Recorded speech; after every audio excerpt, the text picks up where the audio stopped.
Shut up! Today we're gonna be supporting.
Welcome back, everyone, to the good old LCE Sports Overwatch tournament.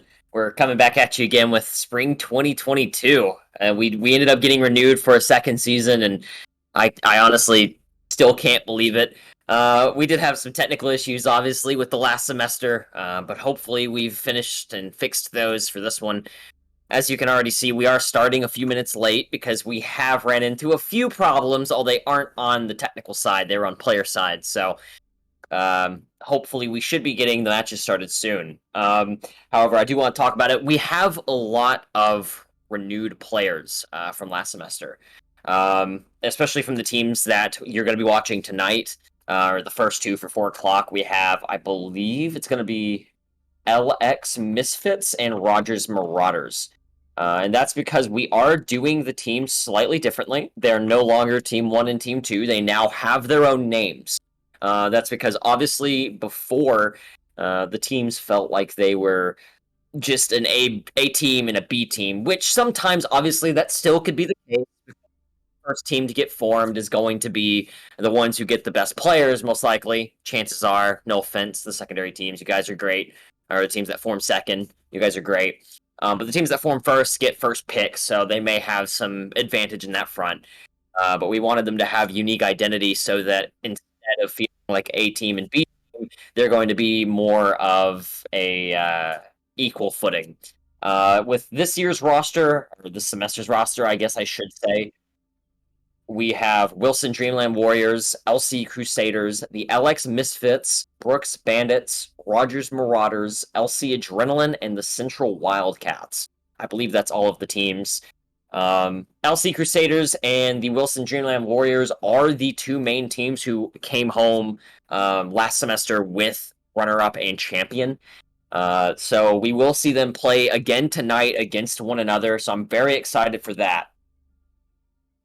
So, I think we are already good to go. So we're hopping straight into the map. First map's gonna be Ilios. I don't know if it's well or not. Obviously, I can't dictate that. I'm just gonna go ahead and say it straight up. I haven't casted or really played Overwatch at all since November. I played a little bit yesterday and the day before that, but I haven't played it much in between. So my casting may be a little bit slow. I haven't done anything like that recently. I don't know what you can see on screen. I don't know if they've done the transition yet. It's obviously behind on my end. But it looks like we're going to have McDangle and Mitmister on DPS on the side of Rogers. Ronnie Ryan and Daddy as tanks on the side of Rogers. And Tiebreaker and Burrito Mommy on support. I'm sure you heard some new names on that front. I'm not sure, but I believe that the guy named Daddy is a fill-in. I'm not entirely certain on that. I could be wrong. It could just be one of the guys, and I didn't know their name. I think it may be one of their players. It may not be a sub. But on the side of Lexington, we have Spirit Gaming and Hydro Wolf on DPS, Fortified Hat and Spud Rum on tank, and Princess Ray and Beater on support. And of course, again, we see some very familiar faces. We know how good those two are at support. We know how good Fortified Hat is at the Reinhardt. And of course, can't forget the infamous Bastion main Spirit Gaming.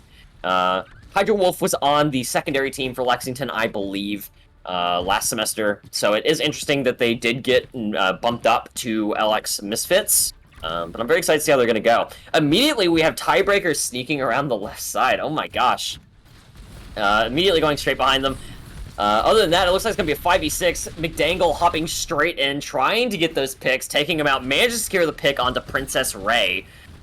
Immediately taking one down. Fortified takes down Burrito Mommy, so it is equal. Both are down to support. Fortified again taking down the other tank as well, taking down Orisa, Ronnie Ryan.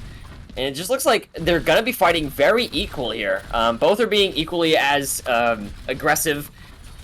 Tiebreaker taking down Beater, Hydro taking down Ty. And it looks like every single trade that they make has been mirrored, which is really nice to see, actually. It's not complete decimation. It looks like either the teams have been playing more frequently, or perhaps this time it's a little bit more equal. McDangle, again, taking out Princess Ray. I remember last semester, McDangle did show us his skills on the Genji especially, but on McCree and Widowmaker, absolutely decimating some of those early matches, and even making it, if I remember correctly, to the Final Four. I believe they finished third. They take out Spirit Gaming, knocking him off the map with the mine. Always fun. Love to see it. Lexington does stay back. Rogers won the fight. Lexington is going to be down. Spirit Gaming, obviously, they're Bastion, so they are down one, engaging without a DPS. Genji immediately, McDangle with the blade, does not go nanoed, though. Beater does go down to McDangle, and so does Hydro, getting to 2k. But it looks like on the side of Rogers, they're just kind of popping ults needlessly.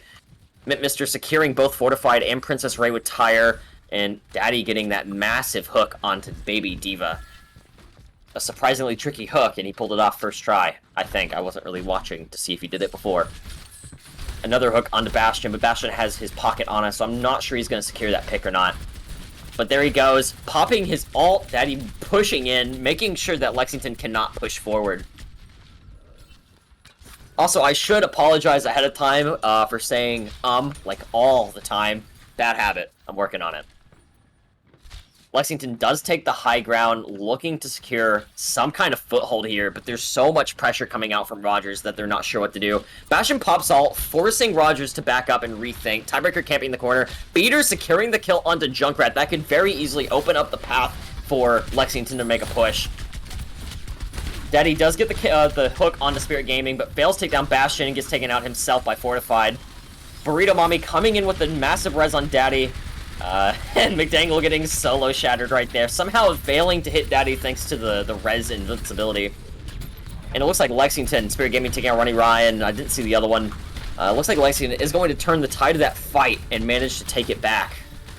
However, I may have spoke too soon. No, Fortified getting Ty and Daddy, taking down both Roadhog and Lucio. And all that's left is Junkrat and Mercy for Lexington to take over. Can they get out before they get taken out?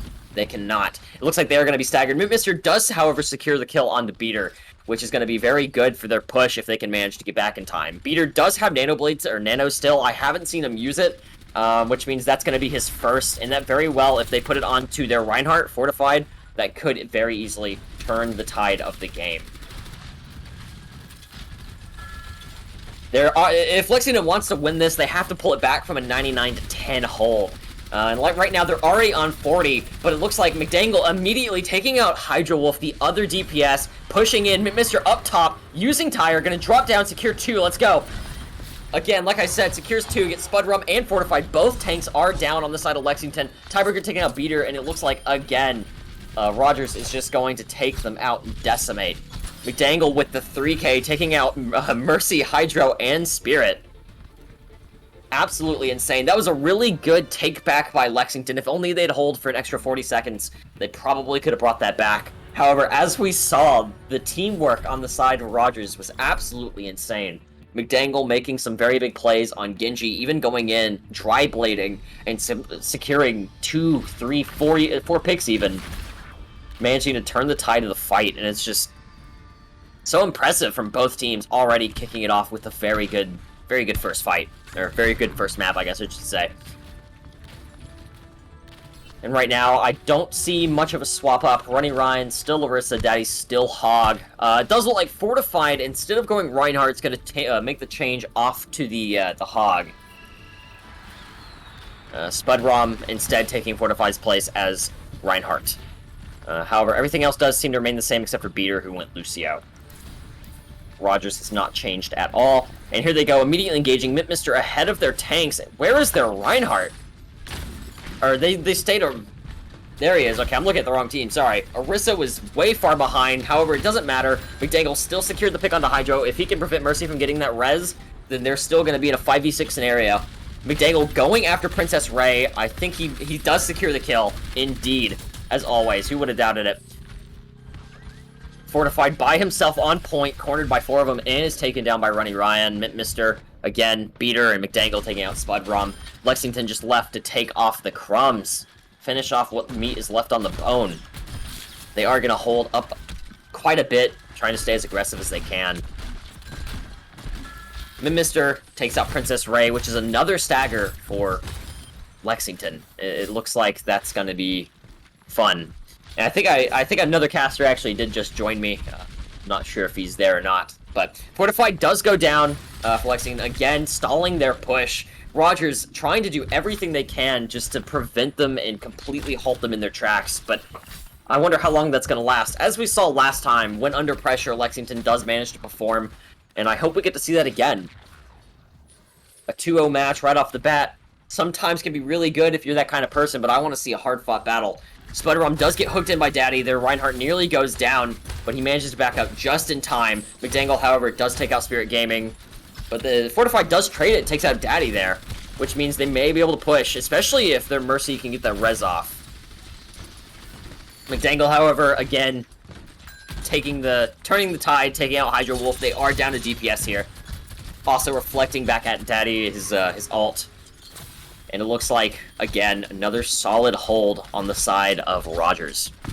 Mister securing both picks onto Spirit Gaming and Fortified had. Their Reinhardt charges in, fails to secure a pick, and immediately goes down. I believe, at least. He's somehow managing to get out slightly, but nope, there he goes. Goes down to the Daddy and Genji immediately. McDangle coming in, getting the 2K onto Hydro and a Princess Ray, taking down a support and a DPS. 87% on the clock, 10 seconds to go almost for the side of Lexington. And they're all on respawn counters. Chances are they're not going to be able to make it back. However, if they can just barely touch, they may be able to turn the tide of the fight with their ults. 3 seconds, and it looks like the first map, Ilios, does go to Rogers. As you guys saw, hard-fought map from both of them. Rogers, obviously, taking Lexington off of their pedestal from... Well, I would say their pedestal. Rogers finished 3rd place, if I remember correctly, of last semester, and so they are coming back headstrong and remembering what they're aiming for. Lexington also is doing the same. They finished off a little bit early in the elimination process. However, due to our new system, they'll last quite a bit longer, and I hope to see another good map from them here. That was a really good map from both of them, and I think next map, if I remember correctly, we are going to be hopping over to, I believe, King's Row. I made sure to pick some good maps.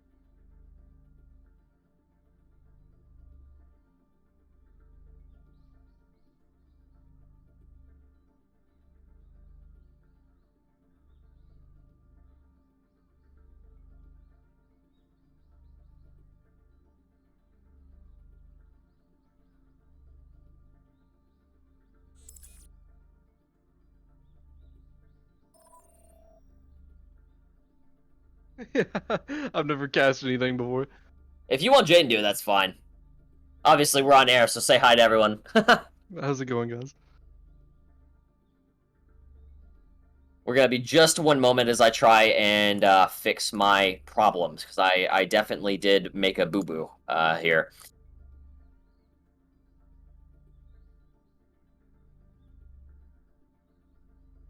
But like I said, Rogers did secure that pick there, or secure that first win. And it looks like I'm going to need the rosters again, because I have already forgotten what they look like.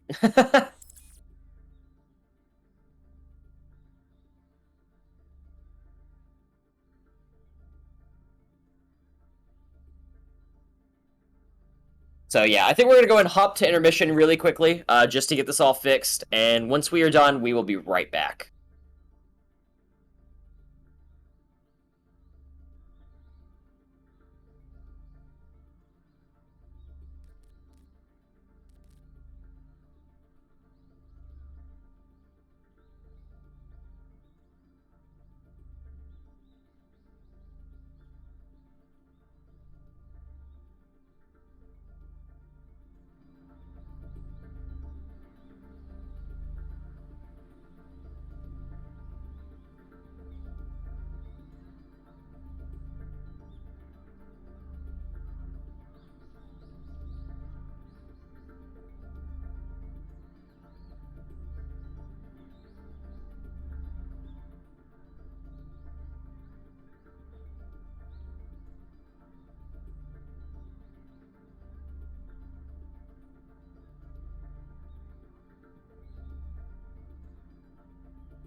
Alrighty. Alright, guys. We are back. Sorry about that. We had a slight intermission there due to my mistake.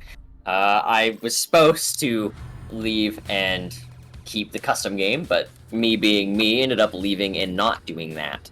So, we are back indeed with another match. We're going to be playing on King's Row this time, and I have my secondary caster, Thimble or Jaden, with me today. Howdy, gamers. Sorry, I'm a little bit late. It's kind of a busy and hectic day, if I do say so myself. But we're here, and that's all that matters. You ready to see some great Overwatch play today? I was watching the stream heading home, and I saw some really good plays coming up from both sides. The DPS for the side, I believe that LC. Hold on 1 second. It is Lexington on the right and Rogers on the left. Okay, so the DPS for the side, so McDangle and Mitmister. The Junkrat Genji combo, they played that a lot last semester too, if I remember correctly, right? I believe that was one of their more common ones, yes. Yeah, both of them, I believe, yeah, both of them are returning players as well as running Ryan. I love seeing some of the new faces in here though, as well as some of the old ones. Fortified Hat, I remember really well. Spirit, Beater. Oh, I love watching me some Beater. So far, Lexington hasn't swapped at all except for Hydro Wolf. Spudrum is a sub for them. And like you know, we're trying to avoid subs, but this first week we're going to have to use them because due to it being so kind of abrupt for them, a lot of people had stuff pop up randomly, and hopefully that'll be hammered out in the coming days.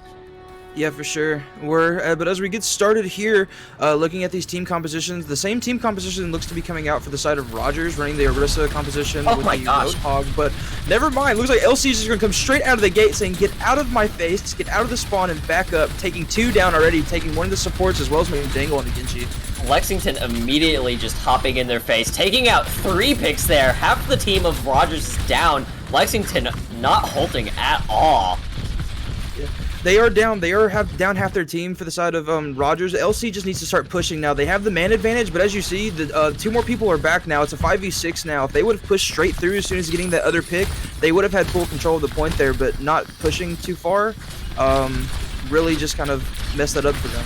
And not only that, but Lexington did just let half of Rogers in their backline. Roadhog is holding off Soldier and Ana right now. Mitmister securing the kill on the beater, and it looks like that Rogers is going to somehow turn this around. However, Princess Ray does use Valkyrie, trying to help her team out as much as possible. However, it is a 5v6 now.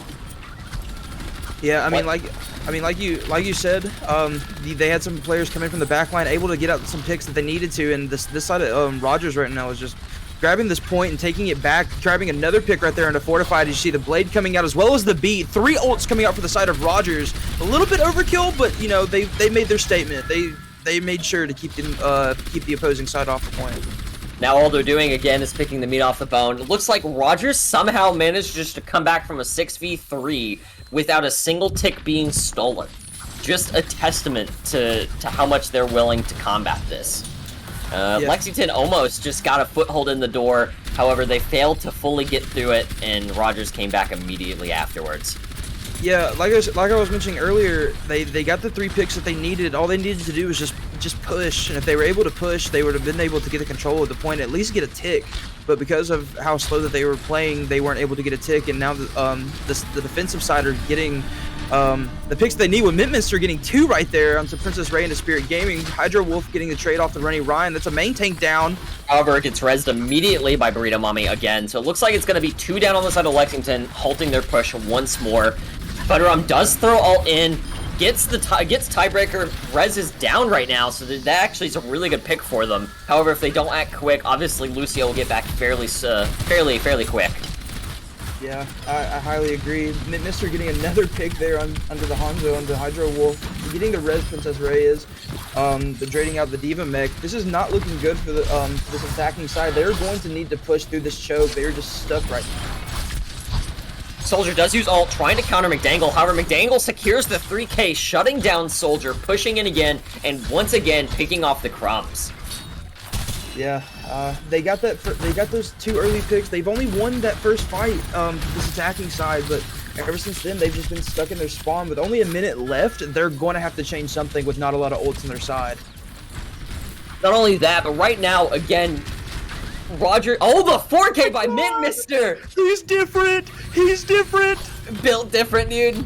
Secured Hydro and I don't even know why I'm calling it out. It's 4K. Half the team's dead.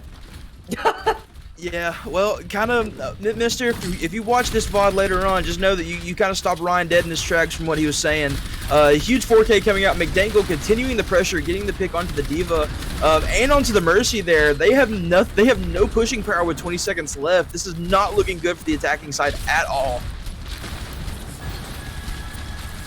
Right now, honestly, Rogers just runs this so perfectly. They're not running a standard comp whatsoever. Genji for the dive, Junkrat for the stay back and be defensive, dude. And then they have, obviously, the hook and anchor for Orisa and Hog. And they are somehow stalling so well. If only there was something Lexington could do here. But I'm afraid no matter what they run, Rogers is just so well equipped to deal with every kind of scenario that there's not much they could do. Pharmacy maybe, but that's the only thing I could see working really well. Yeah, and I mean, like we were mentioning, round 1 is now complete, and they have no ticks. The worst case scenario for them, or best case, I would say, my bad, would be a tie here to just completely hold them, for the allotted time. Just make sure that they don't get any ticks and try to get this to a game 3. Because as of right now, I don't think they'll be able to get a win off this set now, because it's best of 3, correct? It is a best of 3, yes. If they lose this, obviously they lose a point, but if they manage to tie this, they can at least come 1-1, and it'd be Gotcha. a draw. One thing that I would like to say is that for the side of Rogers, you can clearly see the teamwork that they have, regardless if they've practiced together over this off season or if it's just from playing last semester together. They have a lot of teamwork. McDangle and Mister, like I was mentioning at the beginning of this, absolute killers on this DPS side. Just, watch out for them. You're going to have to keep an eye on this Genji and Junkrat, because if you don't, like you've seen previously multiple times, they will just completely wipe the team. Absolutely, and it's so impressive to see the heart and the passion that these players are putting in here to just exceed and beat their peers and try and prove themselves to be the best on the field. And we see that energy from both teams individually. However, I don't know, I can never explain it. McDangle is like the lesser-known eyeshot of the tournament. He's proven himself to be a very sturdy opponent. Absolutely massive anti there on the side of Lexington, hitting almost the entirety of Rogers, and that may end up holding the pushback. Spirit Gaming again running the Bastion in the backline, which may prevent a slight push from Rogers. However, knowing McDangle and Mister, chances are they're going to somehow get in there and take out Spirit. Yeah, just like that, that's gonna be the Mercy down for the side of LC right now. They are, or not LC, excuse me, Lexington. They are down 1-2 now, or they're down 1, now down 2, now down both supports, and their main tank down 3. Looking at the side of Rogers, they're actually pushing through now, taking that advantage like how the attacking side should have last time, but not able to. All they need is just this tick with 3 minutes 17 seconds and full control of this point. It looks like this is going to be a 2-0 victory. McDangle again. I just dumbfounded by the plays on both teams here. Even if Lexington did lose 2-0, I've got to say their teamwork was pretty good for most part. They obviously did crumble there under the pressure at some points, but don't lose hope. It's just the first round, and it's not an elimination round this time, so you have a few chances to come back. So obviously we are probably going to have the third match. We will be asking about that. Jaden, all I have to say so far, anything you want to add? Yeah, so you were mentioning earlier, all I'm going to say about that is, I think the screen right now just kind of speaks for itself. That right there, definitely the DPS duo for the side of Rogers, absolute menace to watch. For the side of Lexington, like he said, don't be discouraged at all. This is week 1. You have week 1 jitters. You're not playing to the best of your abilities from time to time. You have multiple more matches to go, so do not be discouraged by this at all. And it looks like they are going to try and do the third map, which means there's a chance for them to at least take home a point. We are going to be playing the third map on Route 66, so I'm very interested again. This is one of the maps that was kind of, last semester, it was kind of decisive. Some teams absolutely decimated on it, some teams just crumbled all the way. So we're about to see how it goes. Yeah, for sure. I'm really excited to see this Route 66 map. Playing Escort is a lot different from playing things like Control, because you just have to stay consistently on the payload, making sure you're pushing the payload at all times, even if you're winning the fight, getting it as far as possible, and getting to those checkpoints. Because if you don't, if it gets stays in spawn, it's going to be like a 5-second victory for the attacking side. Exactly. And it's always sad when you see that happen in a real competitive match, but when that happens in something like this, you know, that's... If you're not careful, that can happen, and I really hope we don't see that happen here. But it looks like, I believe, again, if I remember correctly, Lexington's going to be the attacking team, and Rogers is going to be the defending team. First off, I'm not sure if we're going to see them do anything different. McDangle again on the Genji, Mister on the Junkrat. It looks like Rogers isn't going to swap anything up whatsoever. If it works, don't change it. Formula is perfectly fine. However, on the side of Lexington, I heard you say that ooh, so I'm going to let you explain what's going on there. Yeah, so one thing that I will say for the side of Lexington is that they are doing the right thing. You know, they're swapping up their team compositions, trying to figure out what they need to do. I know that Bastion's a very strong pick for the DPS. I would be very careful, though, with the spammy character like Junkrat and the deflect from Genji and just no damage fall off from the shurikens. But the reason why I said ooh was because we see a ball on for the side of Lexington. Very excited. I always love watching ball gameplay, so I'm really excited to see that on this attacking side. It kind of reminds me back, if you go back to last semester, they had the player Pert, who was a ball main. So this isn't a new strategy from Lexington, obviously. However, it is a different player, so I'm very curious to how well they will pull it off. Yeah, and Rogers right here playing it smart, playing really close right here to the payload, to the choke, and their spawn, not giving them any room really to work besides the corner that they're at right now. Hydra Wolf getting 2 though, but Burrito Mommy will get the res on the tiebreaker, so both supports will be in. You do see that the ball will begin to start rolling around the cart, just doing ball things like he normally does, pressuring the point, just trying to get as much room as possible. Really good boot there by tiebreaker, pushing back Spudrum's slam. It does look like Lexington is going to be making some movement here. However, it kind of seems to be working in Rogers' favor that they're playing so far up. But honestly, if they keep playing so aggressive, this Bastion may end up being the end of them. Yeah. As we've seen, Hydra Wolf putting so much pressure on them, and I'm sure that they can't even peek areas because of the Bastion. However, McDangle obviously does take him out right as he goes down himself. So it looks like they may be able to turn the tide of this fight. Yeah, really good ult usage from the side from this defending side of Rogers. Using both support ults to kind of reinstate themselves, just to stay right here onto the point, to use their advantages. But you see the Bongo will be coming out from the Orisa on this attacking side. Riptire will be coming out, getting one on the Hydra Wolf. Daddy taking the pick out on the Fortified. Down 2 for this attacking side. They're just gonna have to probably regroup and figure something else out. Sadly, it looks like what we were just talking about may end up happening if Lexington's not careful. Mister securing the pick onto Bastion and onto Mercy there. Spirit and Princess Ray.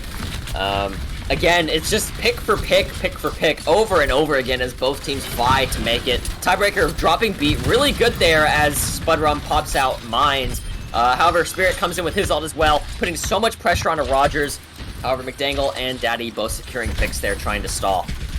Yeah, we do see a double res coming out onto one tank for each side. We will see the Orisa being res as well as the Hog. This is just kind of looking like just a back and forth.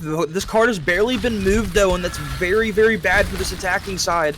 They can get the picks all they want, but these, like I mentioned earlier, they have to push this cart, and this defending side is not letting go of staying in front of it. They're going to have to push. You know, I'm gonna say it as the legendary UNA Purple team seem to like it.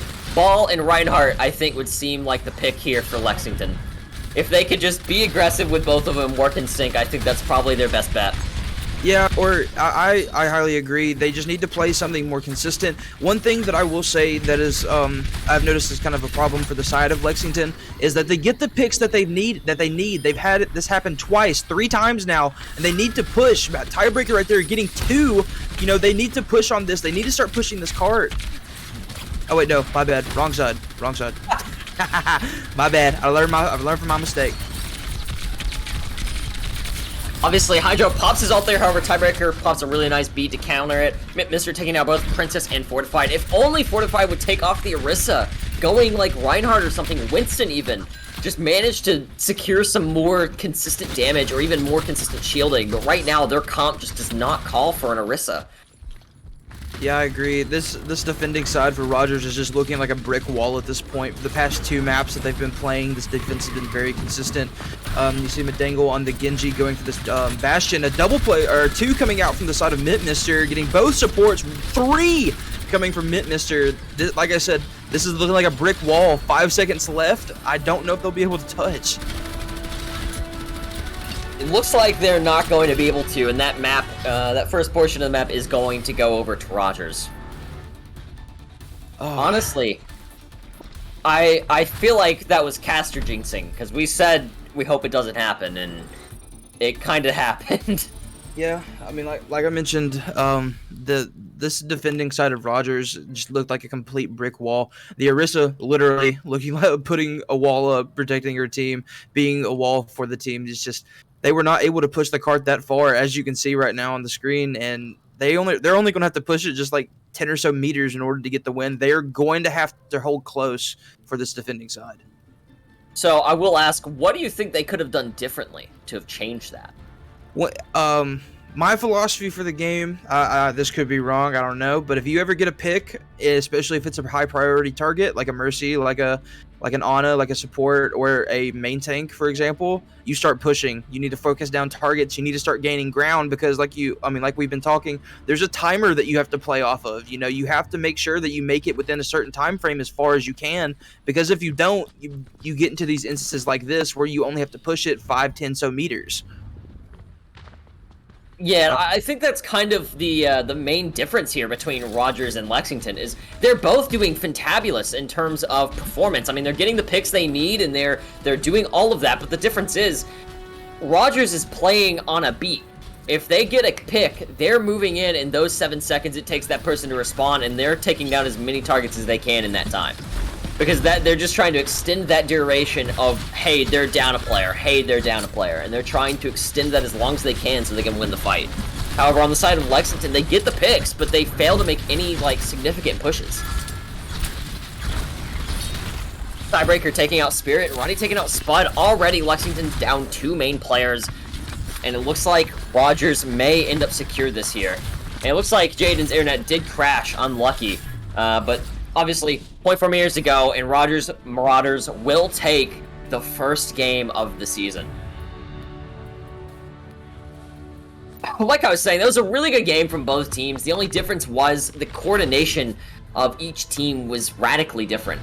Lexington got the picks they needed, like I said. I'll say it again. I know I keep repeating myself, but they got the picks they needed, but they weren't making the pushes that were supposed to follow. They did really good on Ilios when they did that. They got the 3 picks and they pushed immediately. They won the point and they held it. That was the main push that they did that with. I mean, with Kings Row, they managed to secure 3 picks right off the bat, but they failed to take it any further than that. They let someone get behind them and they ignored the Ana, I assume, whenever the Ana was calling it out. Ana and Soldier were being locked in the back by Roadhog, Mercy, and Junkrat, while the other 2 Rogers members were fighting the rest of Lexington. And if they had managed to avoid that, I feel like it could have been a very radically different game. So, again, don't get discouraged. You guys are doing great. That was one heck of a game to start off on. And I'm sure everyone watching, all the other teams, are super hyped to get their matches going. Again, I'd recommend sticking around, watching your opponents, seeing how they play. That way you know what they're like in the future. And just take some time to practice. It's the most important part of the game. If you never practice, you'll never get better. So make sure to, obviously, don't skip school or anything for it, but dip time into the game and play as a team and get to know them. I mean, that's the best way to get better. And with that said, I would like to throw a thank you to our sponsors, obviously. They can be seen on screen during intermission. Steel Series, Maples Rugs. I think I want to say the Wesley Foundation's still there. Yes, they sure are. Wesley Foundation, Zozo Delic. And there's a few others as well. I'm going to call it off one more time. The Wesley Foundation, Steel Series, Maples, Rugs, Zozodelic, and also, of course, how could I forget, For the Win Gaming. Thank you guys, all of our sponsors, for making this possible. And really quickly, we're going to shoot to intermission while we get the next game settled.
Well, what's going on, gamers? Welcome back for the second match of day one for the LC High School Tournament here, hosted by Unit Esports. I am Thimble, and I'm here joined by my co-caster today, Ryan or Azen.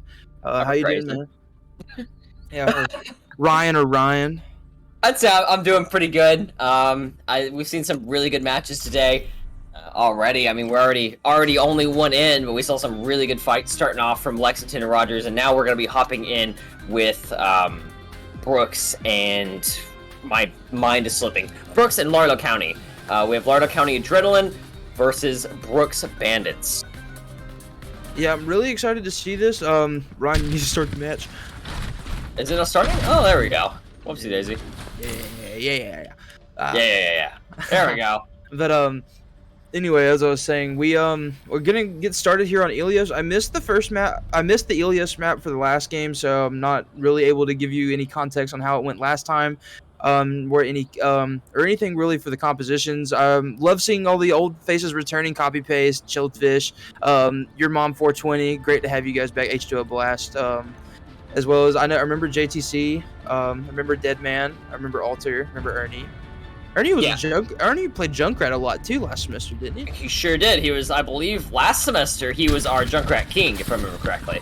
Yeah, yeah, we saw some Junkrat play from the last match that we had. Ernie not swapped playing on the Junkrat this time, but was playing on the Soldier 76. We will see a Reinhardt Roadhog composition for the side of Brooks, as well as a Mercy Ana. So single target healing coming out for the side of Brooks, and over for the side of LC, we see a double shield composition with Your Mom and copy paste on a Ryan Orisa comp. We see Chillfish on the Cassidy, almost said the other name, and Junkrat by H2O Blast playing Junkrat. Alrighty. Obviously, we do see some different things coming out from both teams. The general way the team works, like their roles and everything, haven't changed much. However, Chillfish is subbing in from LC Crusaders onto LC Adrenaline. So that is something that we see that's a little bit different than what we will normally see. Immediately, we also already see the Echo Mercy combo coming out from Alter and Roach, pushing in, immediately taking out H2O Blast. However, Gaby does get the res off on H2O Blast at the cost of her own life, or his own life. He goes down. Looks like they are going to be down one person, and they fail to win the fight. Yeah, they got the pick there. Chillfish is gonna get the pick on the Deadman. Alter getting the trade on the tanks, and both tanks are gonna be down now for the side of Brooks. This side of LC, they can push out into this now. We do see the Junkrat on the point. Is going to get picked off right in the middle of my sentence by Ernie. Alter getting a pick on the Wolf Boy, and they're just cleaning up house now as they're gonna go in and potentially cap this point. Oh, never mind. They somehow managed to fail to secure that. Interesting. Alter got a three or four piece there. Already has copy up. Deadman does have the whole hog up as well. We do see Shatter and Window up for the side of LC. So some big ults coming up potentially. We also see Gaby didn't go down there. They didn't jump off or anything, so they actually got pretty well staggered there by Alter. Deadman getting the hook off on a copy paste, pulling him off the map, I believe. Securing the pick there immediately, and it looks like, again, Lauderdale County is going to be down one player almost every single team fight, unable to fully engage. H2O tries to engage Alter, fails to secure the pick, gets taken out, and it looks like, again, like I said, common pattern here. Lauderdale County is down another player, so they cannot engage. Yeah, Deadman getting the hook right there on the Wolf Boy. They're always getting picked first off, and it looks like, copy paste is going to get the Shatter on to the Roadhog. We will see the Tac Visor coming out as well. Just a lot of ults being played here. I don't honestly see any potential gain coming out. We do see a Symmetra TP on the top of the field.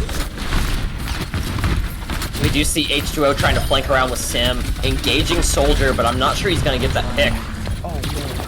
Echo copy will not get the charge into the Mercy. We do see the Echo going in, getting the pick onto the Mercy, however.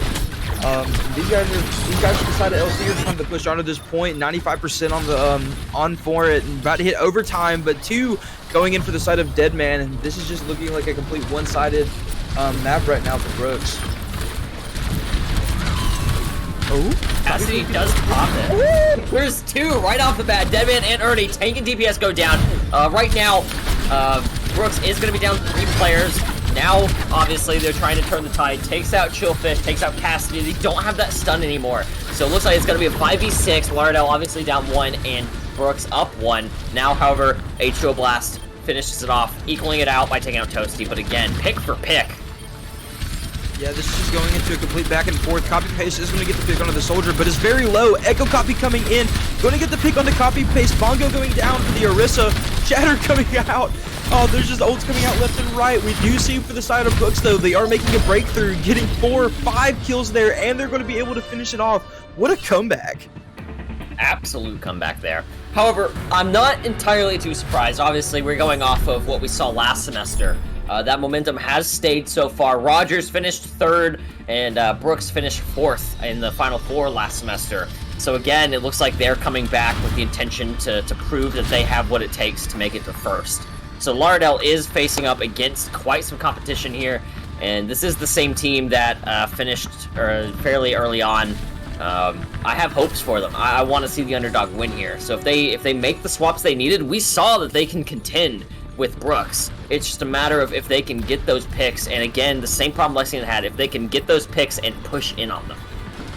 Yeah, I agree, and especially going map 2 onto well, this is very prevalent, watching out for boops in the center. We see a Roadhog from both sides, so could see a lot of hook pulls into the pit directly in the center of the point. Potentially, we see both of these teams will begin to clash here, kind of just sitting at the edges of both sides of their point. No one really taking any control or any ground. Roadhog off to the far side, popping his healing. We do see Roadhog and Soldier. Yeah, oh, with a bad... Not able to get the pick. Immortality going out, but Chillfish will get 2 there onto Alter and Deadman. This is looking good for the side of LC. Getting the picks that they need. Your mom getting the hook kill onto Toasty. JTC getting 2 right there onto both supports, but this will go to the side of LC. I don't know, in all honesty, if Brooks will be able to contest. Maybe. I don't think they'll be able to, no. This is what I was talking about, though. They made the swaps they needed. Now with that Baptiste and Zenyatta combo, they have so much damage potential. They just have to play their cards right. If they do, they could very easily turn the tides with the amount of damage that they're dishing. Yeah, no, I agree, especially with Afara in the sky, but they're going to have to be careful. The Zenyatta is going to really be the only one to be able to heal the Afara in the sky, and like you saw, very low HP, just getting picked off right there by the turret from the Torbjorn. Alter does come behind them, the Torbjorn comes behind them, trying to secure some picks, doesn't work. Hog here looking for a hook, but it looks like he's going to back up slightly. Both Hogs, in fact, looking for a hook, but I don't think they're going to secure it just yet. I take that back. Never mind. As we see, Deadman from Brooks taking down Lauderdale County's Your Mom. Hog 1v1, and it looks like Deadman was the better one there. Copy Paste is stuck in the corner against Hog and Mercy. Goes down, his team failing to secure him there. And it looks like Bap is going to push in by himself and go down again to Deadman. Yeah, he's just resetting himself. Same thing at H2O Blast. This team's going to reset. They're going to try to get the picks that they need. They know that they can do it now, having 48% on this clock or 48% on this timer. They just need to get the picks. Right here on this Roadhog, perfect pick right there into Deadman from Chilled Fish. They have the pick now. They have the man advantage. They just need to go about it. Chillfish with another pick, popping the tack visor, but the res will go on back on the Toasty. We do see that both teams have a decent amount of build towards their ult. However, obviously, Deadman, his ult here could absolutely turn the tide if they just engage in a close quarters combat. Ernie, obviously, counter-attack visors, taking down both supports once again, coming out, taking out Soldier as well, securing the 3K. Hook misses on the side of Lauderdale County. However, obviously, not copy and paste, H2O Blast coming in, using Barrage, failing to secure any picks, goes down, and it looks like, again, we're going to see a battle won in the side of Brooks. Yeah, I mean, you notice the percentage at the top. We do see that LC did get some percentage there, getting to about 61 from 48%. Just kind of trading out. We do see halfway going on for the side of Brooks. This is a 50-50. Copy Paste needs to be careful. There's a Hog behind him. Don't get hugged. No. Oh wait, he didn't go for the Hog. Oh, he got a double. He got a double. Taking out both Chillfish and Wolfbox, which is very bad for the side of Lauderdale County. And he's just going on a rampage. He's like, I'm going to stay here until you start shooting me, and then I'm going to walk away. Deadman pushing in, Alter securing the double kill thanks to the damage dished out by Roadhog there as well, obviously, is Ernie. H2O Blast still in the back right of their map, looking for another pick, fails to secure it. Roach, the Mercy engaging, failing to take out Farah, goes down and scatters herself from her team. Brooks is now down a key player here, and Lauderdale County on the way back. The boom for H2O Blast taking out JTC. Ooh. Copy Paste does have Shatter too. We do see also Copy Paste making that charge in, failing to secure anyone, but I don't think it really matters, as it looks like he may be able to come in and take damage. Big Shatter right there, potentially getting the pick onto the Hog. He will use a sippy cup, as I like to call it, to heal himself back up. Getting super low though, missing the charge, and will get picked out. Deadman popping the whole Hog, and this will be a win for the side of Brooks. Wow, that was honestly a back and forth map. Absolutely. Something I just realized we forgot, we'll address it at the end of this game, is MVPs of the match. We'll mention last game's MVP at the end of this one. However, do you have your eye on anyone so far that seems to be like the key player from both teams?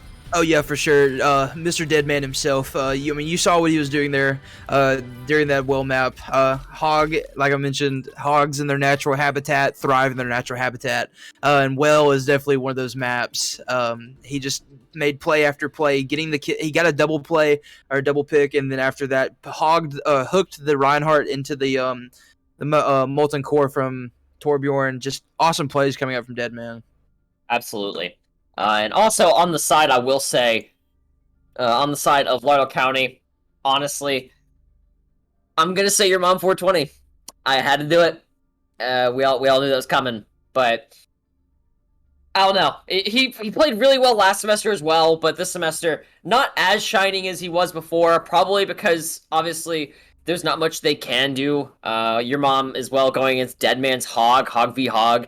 Deadman again proving that he has the guts to take initiative and get in behind enemy lines and secure the picks. But Deadman also played really well there for the most part, and I think deserves some recognition on his hog plays. But then again, I think that's what every hog player wants. Probably let Yeah. him play hog. All hog players just want to be, accepted by the community, and that's all they can really ask for. I will say one thing too. The Chilledfish, that game too, also had some really good plays. And Ernie, the soldier play from both of those guys from last game, or the soldier play from both teams last game was really, really good. Really enjoyed watching that. And it was fun to watch. But while we get this next Kings Row map set up, and get everything finished, because I actually do need to take a little break. We are going to go into a quick intermission, but we will be right back momentarily.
And welcome back, gamers. We are back for this map 2. Sorry, I had to take a little potty break there, but we are back. We will be playing we will be playing map 2 on the Kings Row. And here with me from last map, I do have Mr. Azen. As always, the one and only UNA Thimble. Wait, that's you. That's me. Wait a minute. Nah, yeah, What we're do you back mean at by it that? again. Next map, obviously, Kings Row in the rotation. LC Adrenaline, Brooks Bandits. Obviously, Brooks took the first map home. LC did put up a really good fight, however, failed to secure a match point there. So hopefully we see something different here on Kings Row. Yeah, we're hoping. That was a really close match. That first map, I will say, was a little bit more sided toward Brooks, but LC was able to bring it back, and they were able to, make that second map a little bit more even. Really close map overall. Getting the picks that they needed, it's just Brooks was able to prevail in the end. But I'm excited to see this Kings Row map. Kings Row is one of my favorite maps, probably my favorite hybrid map, if I do say so. So I'm excited to see what type of compositions we can have here. A lot of good heroes. A lot of heroes are good on this map, so I'm excited to see what we have. Also, something I, think I should mention as well. I mean, we see off roles being played right now. Chillfish is normally a player for the LC Crusaders, which was the winning Lauderdale team from last semester. He's normally their tank player, but as he's subbing in, they actually had him play DPS here because they have another sub, Copy Paste, who's playing tank for them. I personally think if we saw Chillfish on tank with Copy Paste or your mom, it could have been a little bit different as well, because I feel like Chillfish may end up being out of his comfort zone, because he's normally playing Sigma, as opposed to, obviously, McCree. Yeah, that's a pretty big right. I turnaround. remember. Yeah, Chillfish actually did play Sigma not too long, or last semester. I remember that now. That was his main player. Right now, again, like I said, we see H2O and Chillfish on the Bastion McCree pick, which could be really good here if it works out well. They are asking for a technical pause, so we're going to check and see if everything's going on right. Oh. But either way, we see H2O and Chillfish on the Bastion and McCree, which is obviously for Chillfish off a little bit, because we're used to seeing him on tank. However, H2O Blast, common pick. Copy and Paste, normally played on Wilson 2 last semester. Right now, he's unslotted as a player, so hopefully he does find his place on a team. We don't have enough players to form a new team. Hopefully we can find something for him, because he deserves that spotlight, you know? Him and all the other players who are having to sub in, they deserve to have that kind of spotlight. But right now, they're helping us out a bit by filling in players who couldn't be here. Your Mom 420... Last game, we saw them on the Hog. This game, we see them on the Orisa. They're doing the double shield comp, which is going to be pretty interesting on King's Row, especially on defense. There's not really much room for double shield here, because if they're not careful, this is going to be an instant push on the side of Brooks, especially with Ernie on Junkrat and Alter on Hanzo. And obviously, Wolfbox and Gaby on BAP and Mercy, respectively. And if you want to go over Brooks, I'm sure you could take it away. I know you like that Junkrat. I would love to, and I sure do love the Ernie Junkrat, but we will be getting started here as the pause will be going out. Alter getting an instant pick on H2O Blast before we can even get anything started here. But we do see for the side of Brooks, they're just pushing in. Copy Paste, Chillfish getting 2 though. Maybe they pushed a little bit. County. Maybe they pushed a little bit too far. Lauderdale County comes back. They had such a unique strat there, camping behind the chokehold, taking down 2, and then pushing to point, taking down a 3rd. However, that does get res. But right now, we do see that Lauderdale County's actually in the lead in terms of kill picks. Deadman fails to secure the kill on Baptiste despite getting the hook. However, he does help take out Copy Paste there by Alter. JTC confirming the kill onto Chillfish. And it looks like, again, just Brooks somehow takes a losing fight and turns it into a winning one. Yeah, there's something about this Brooks team that's just, you know, they don't back down, I guess you could say, and that shows right here, turning that losing fight into a winning fight, now having 5.5 minutes pretty much on the clock to push this point to the next checkpoint. Oh man, we do see 3. Oh, what were we saying? I was about to say, I love that sight, you know, just watching the Roadhog walk right there. Just 2 Reinhardts just standing off against each other, just it's fantastic. Always.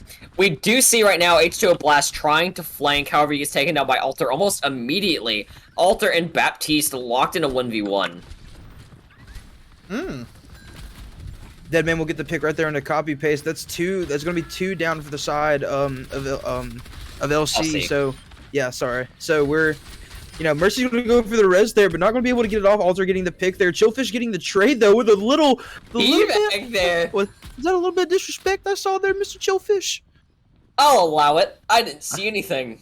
I don't know, but he's propped up and ready like McCree's in their natural habitat. They love being on the high ground for the high noon. Not only that, but they love pressing that little flashbang and that little funny button. Oh? 6 bullets at once. He's getting the Mercy. Oh, okay. Solo kills Roach there. Oh, double Fails pick to right there for Deadman. Oh man. But they are going to be down. The Orisa by herself getting slept and then shattered and then hooked. Oh, I feel so bad for that. You know, I personally think all Orisa's players deserve that, but maybe that's just me. What do you mean? Orisa players need to be loved and cared for. Oh no, I mean, do you know how many times I played Reinhardt just to have her press shift, dude? Nah.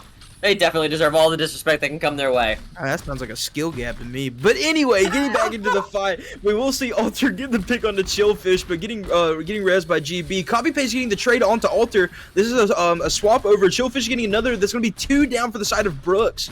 Potentially 3. You see Ernie getting really low.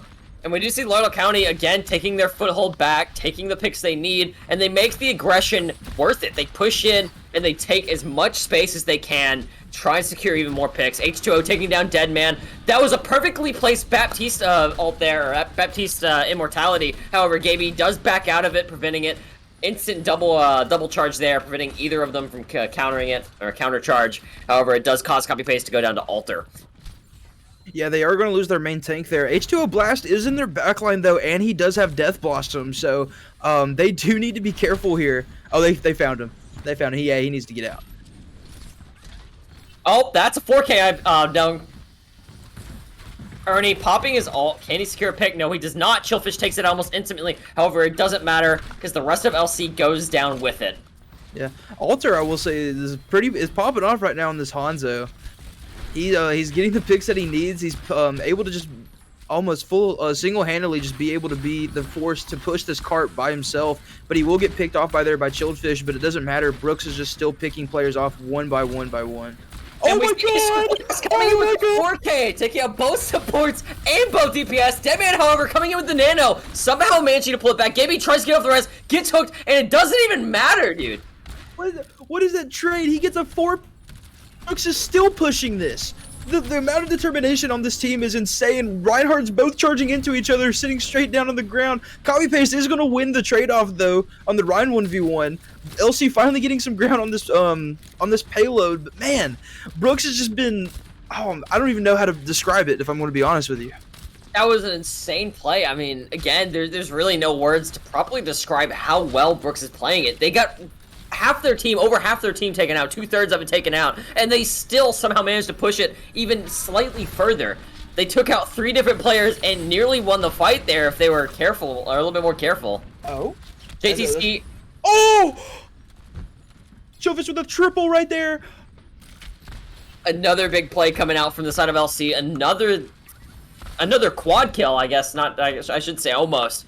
Secured 3 instead of 4 that time. However, we see both their DPS shining their boots there, shining their skills, trying to show off that they too have the determination that it takes to win this match. Yeah, I mean, going back to that last play, I mean, H2O Blast got the quad there. You know, I thought that was just an instant win for the side of LC, but they had the two characters that he needed up. They had the Ana for the Nano, they had the Roadhog up for popping Whole Hog. You know, they had the units that they needed, and they still kept pushing. But this is a really good hold now for the side of LC. They're in a really good position, able to hold this corner right here, a little bit close, a little bit in front of the payload. If they start losing ground, they start losing men, they can start backing up behind the payload, just making sure that it doesn't get pushed anywhere farther. We do see Deadman on the side coming in, getting the hook onto Wolf. However, he is probably about to go down himself if he can't back out quick enough. Gaby ults.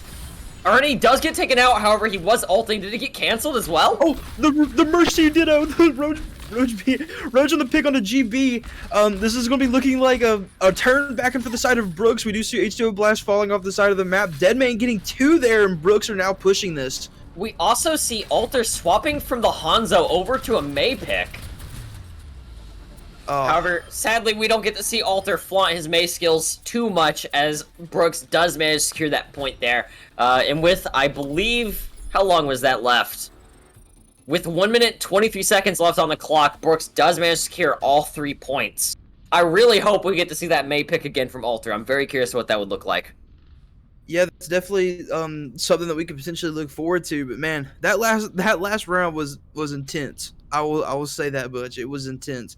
Back and forth picks between both teams, and it's very similar to how that Ilios well map went. You know, both teams getting picks. You know, some teams having a majority win over the other, but in the end, Brooks is just still pulling through in the end, getting, you know, Deadman on the flank there, getting the pick onto the Baptiste was a huge pick onto the support character. You know, less healing and the better damage output that you can do, you know, determines the win of the fight. So that's what they did there. Agreed. And honestly, I'm so dumbfounded by how much passion is coming out from these players that I keep losing my train of focus midway through talking. So forgive me if I'm stuttering a lot. Ow. We do see some interesting picks on the side of Brooks. Obviously, Ernie with the Torbjorn and Alter on Symmetra. It could work. However, seeing with H2O Blast and Chillfish on Reaper and McCree, they have the range and the close-up ability that they need, the close quarter combat that they need to combat that. So I'm very curious how this is going to work out, especially with your mom on Diva. That defense matrix is going to be a game changer if they use it right. Yeah, you were mentioning the May coming out from Alter, but we will see the Sim. We have double turret DPS coming out with Torbjorn and Symmetra. For this defending side, excuse me, Deadman getting the pick right there early on to H2O Blast, and Brooks again getting that first pick in the beginning of fights. However, Copy does manage to actually balance it out by getting a Fire Strike onto Ernie. However, it doesn't really matter much. Roach does manage to get the res off on it. We do see, obviously, Alter pushing in, trying to get as many picks as he can. His Microwave doing work, getting a 5K almost, securing 4. Can he get more? Roach managed to help him get the pick on your mom, and it looks like it's going to be another team wipe on the side of Brooks, managing to take out all of Lauderdale. Deadman finishing up his work with a little teabag there on the H2O Blast. Yeah, we're seeing a lot of disrespect between these two teams. Good old GG Easies, am I right? Yeah, I guess so. Oh man, we do see these turrets up and looking at the side of LC. They don't really have anything to combat it. I mean, they have the soldier, but you know, soldier's damage fall off on that turret's gonna be very big. You know, or it's gonna be a very key factor. And as you can see right there, you know, that's 3-4 picks right there coming out for the side of Brooks. And getting the picks that they need, they are just continuing to hold this choke. Especially with 3 of those coming from Arnie and 2 of them coming from his turret. I mean, it just proves how much damage is coming out from him and how much of a threat his Torbjorn actually is. If Lauderdale doesn't do something soon, then, you know, they may not have a chance at winning this. They have 2 minutes on the clock still. They haven't even capped a single point. Alts are coming out. We see Bap Wall and Sim Wall both coming out. Both managing... that was a really good Sim Wall there, pretty much negating all damage that could have been done by Bap's Wall. Copy base does charge right in, immediately getting taken out, and it looks like Lauderdale County is going to be down 1 player here. Yeah, now 2. Yeah, I mean, it's like I was mentioning earlier, starting at the beginning of this, Brooks is at every single time they are at 100% rate on this of, you know, getting that first pick in the beginning of the fight, and that majority of the time, depending on who the pick is on, can determine the fight then and there. Getting the pick onto Reinhardt, they're not going to be really be able to push through that choke this time. Getting a pick onto a support with less healing is not really good to do. You know, they're getting those first picks that they need, continuing to do so. But Chillfish will get the pick onto Toasty there with popping the tac visor. That's 1 down for the side of Brooks and a support player. This side of LC needs to push. He does manage to secure the pick on Ernie as well. However, he gets hooked and taken out by Deadman there. And obviously, Gaby looks for the res, but it's probably not going to secure it as Deadman is doing everything he can to prevent that. H2O Blast takes out Roach. Really big ult there by Copy Paste. However, I don't think he's going to secure anything with it. Oh, he actually does get JTC from it. That's the death probably, right? He doesn't have any healers. The Mad Lad somehow secures 2 more with it. Chillfish coming in to make up what he loses. Trying his hardest, but it's just him, and he does go down. If for the side of LC, though, if they are quick, though, they are down 3 because they have a very long walk coming from the spawn back to the point. They could push here now and try to get a pick early before the remaining of the team comes back.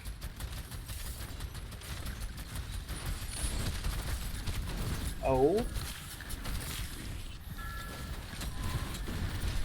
Well, really silent here, watching as they intently battle it out for the final fight of the match.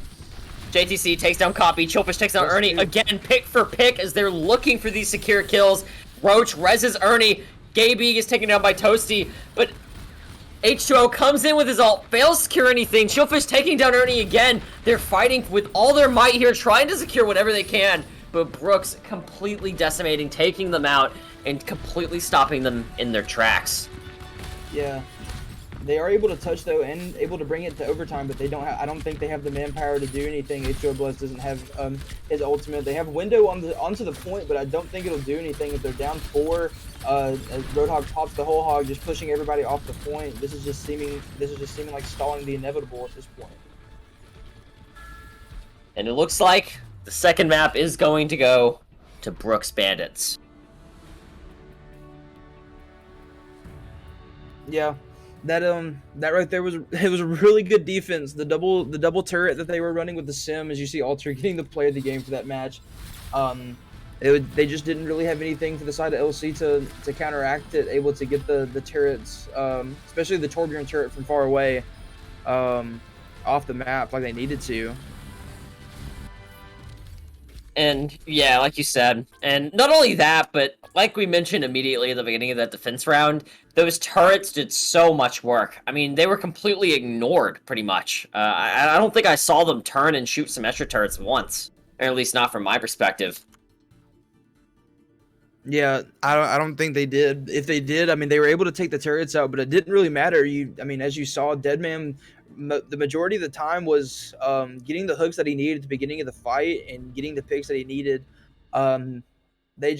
Brooks was just able to hold it, and they were just able to just prevail in the end. Good job from the side of Brooks, but also, I mean, really good from the side of LC. I appreciate all the subs coming in and being able to play. H2 Blast, Copy Paste did really, really well on the Reinhardt, able to win some of those 1v1 duels. And, overall just playing really, really well. I don't think we will be having a third match, though, Ryan. Yeah, their players did have to go, so it looks like we're not going to be having that third match. So we may have a little bit of a longer intermission here, as the other two teams aren't quite ready yet, obviously, because we're 20 minutes ahead of schedule.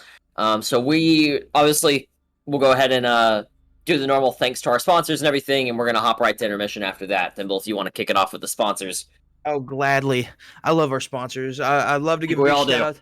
Yeah, we all do. I'd love to give a big shout out to our sponsors. Of course, For the Win Game Store here locally in Florence, Maples Rugs out in Scottsboro, or anywhere really. If you ever just need a really good rug, they have really good quality rugs for a really good price. I highly recommend going and look at them. Zozodelic's doing a sponsorship with us for an upcoming event that we have upcoming soon. So look forward to that. We're getting really, really excited to announce all this stuff for that. As well as Still Series being an affiliate partner with us. We really appreciate it, as well as the Wesley Foundation located here on campus. We really appreciate you guys. But with that, we're going to hop over to intermission. Like Ryan said, we don't really know how long this is going to take, considering we are 20 minutes ahead of schedule, considering that the other team did have to leave after the second match was concluded. So we will be back momentarily.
Welcome back, everyone, to Season 2 of Lauderdale County Esports Overwatch Tournament. This time, obviously, for Spring 2022. We've had two really good matches so far between Lauderdale, Brooks, and Lexington and Rogers. And now we find the match I'm sure everyone here has been waiting for, a rematch between Wilson Dreamland Warriors and LC Crusaders. Obviously, these two Titans are the ones that won last semester and took it home. LC Crusaders obviously won. I need to stop saying obviously, but they won 4 games in a row from the losers bracket and went straight to the winners and managed to take home second place, which is no small feat.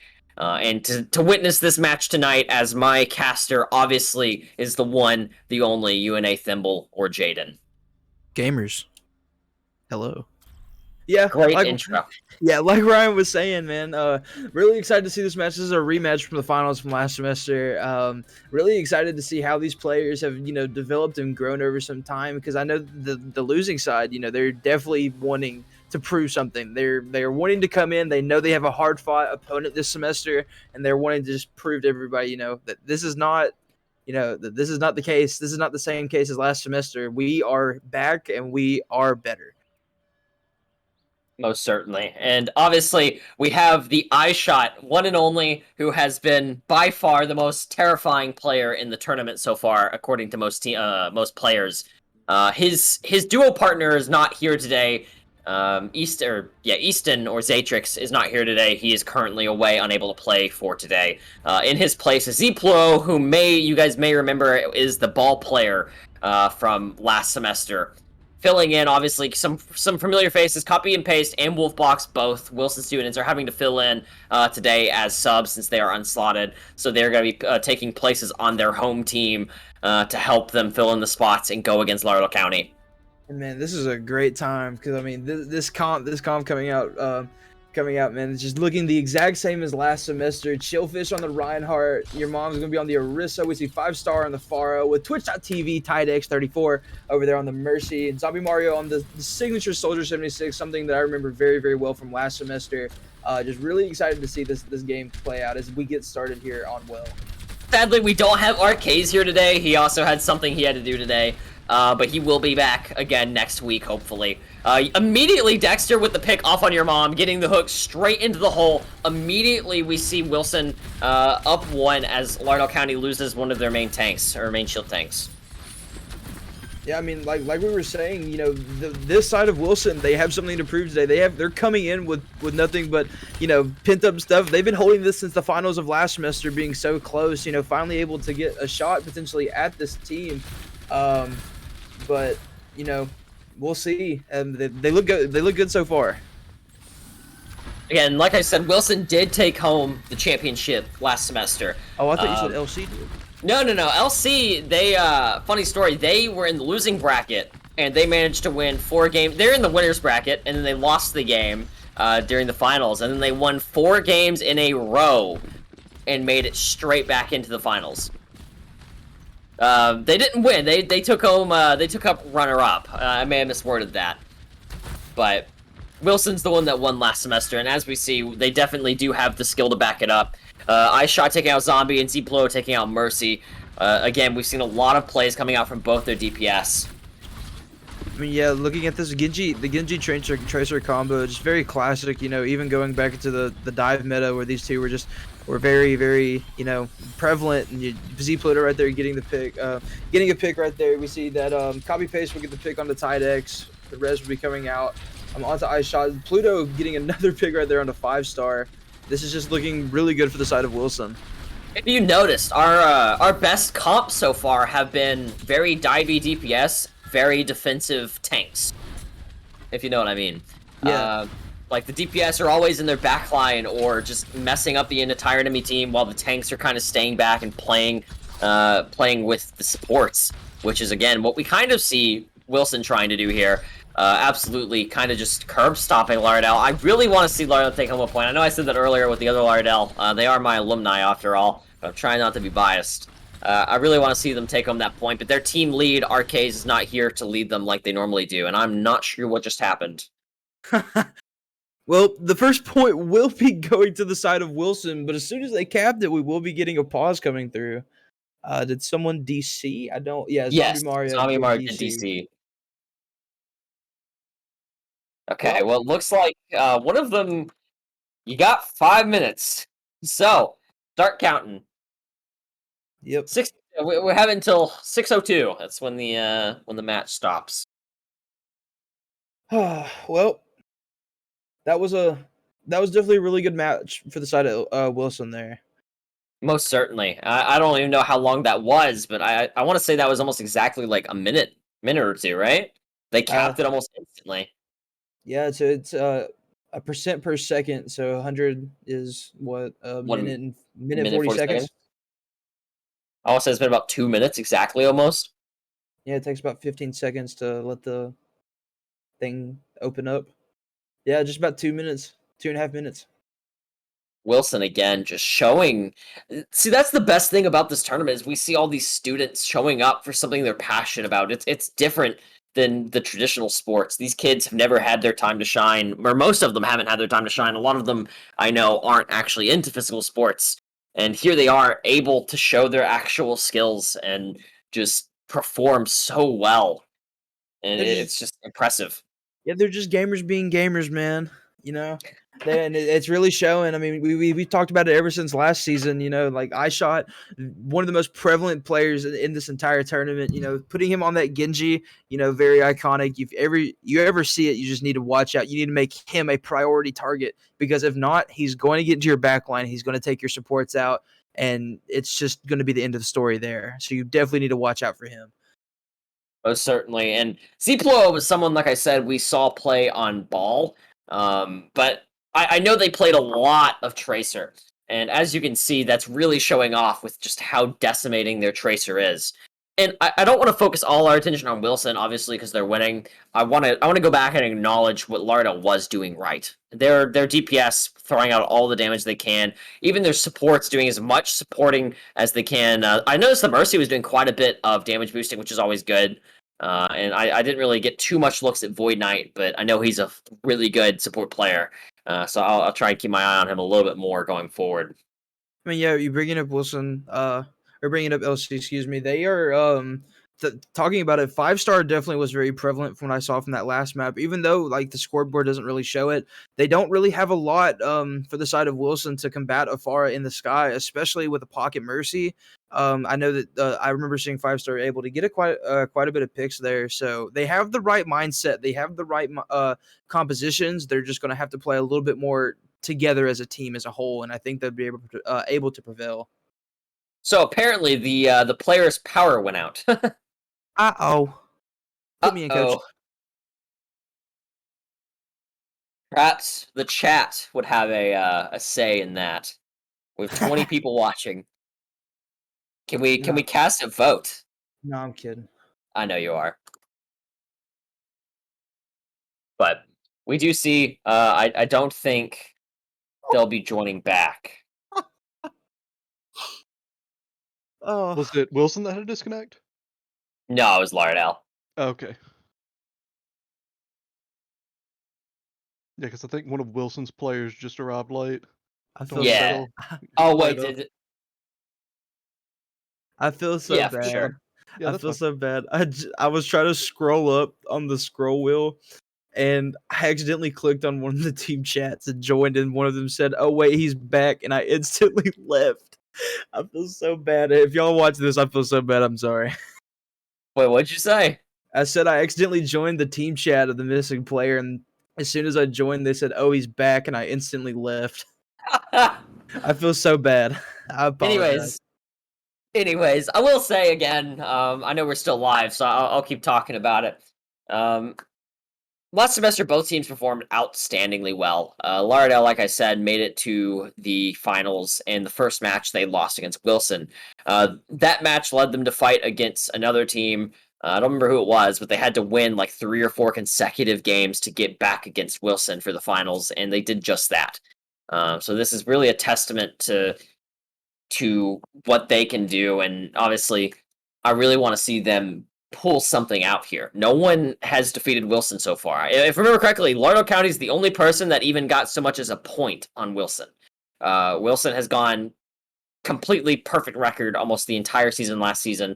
And I'd really like to see someone actually combat that fully. We saw it in the finals last semester, and we see it now that Lauderdale Crusaders still has it in them to combat them, but they're down one of their main players. No offense, your mom 420, but they're down RKs, who is the pivotal point of their team lead, giving all the call outs and playing that Reinhardt like none other in the tournament.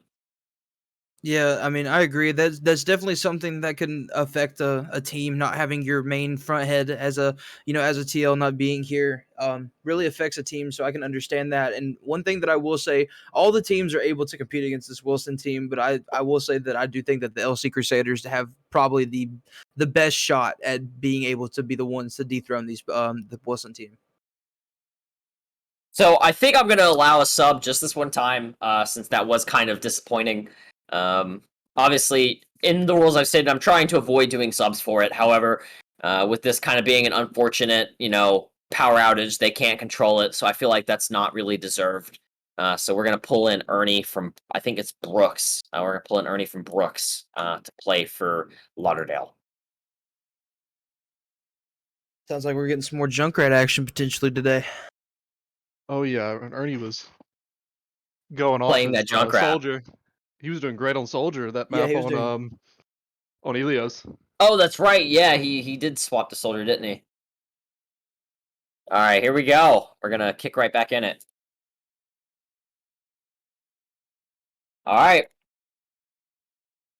So now we have full teams again, although it's not the initial team. We now have two people who aren't a part of the Crusaders roster on the team, which I'm not going to allow probably past this week because obviously this is a special case, power outage. But I want to see the game go on, and I'm sure we all do.